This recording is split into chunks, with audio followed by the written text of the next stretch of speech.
Hey y'all, it's your girl Leslie, and it is Getting Financially Lit with LL, and we are back again. It's a lot of information we're going to take in today. So, this is day 6 of 31. I'm compacting it together, like I said in the last video. I've been kind of busy, but I'm going to make sure I get y'all this information because there are people who are interested and want to know. And, like I always say, if you don't ask, you don't know. So, let's get into it.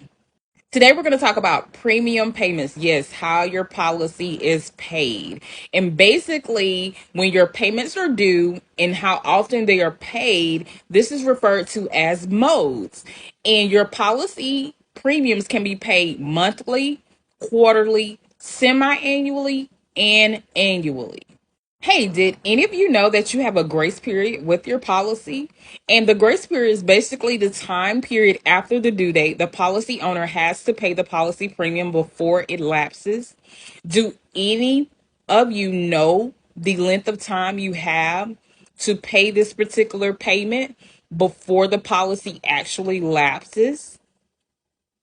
Well, if you didn't know, you typically is usually 30 to or 31 days, or typically 1 month.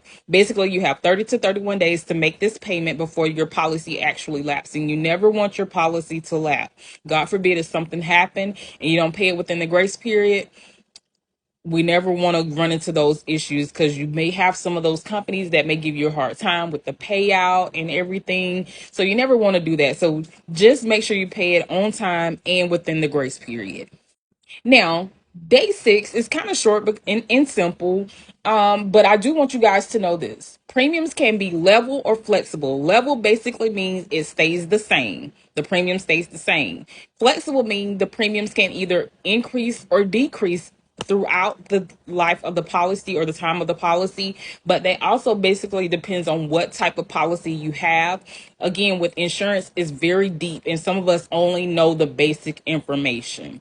And again, with grace periods, it basically protects policyholders from losing insurance coverage if late on premium payment. So it basically protects you from losing your insurance coverage if you're late on your premium payment. So make sure you make your payments. The grace period there is to save you, but don't abuse it. Make sure you make your payments on time so there won't be any issues if something was to occur or happen.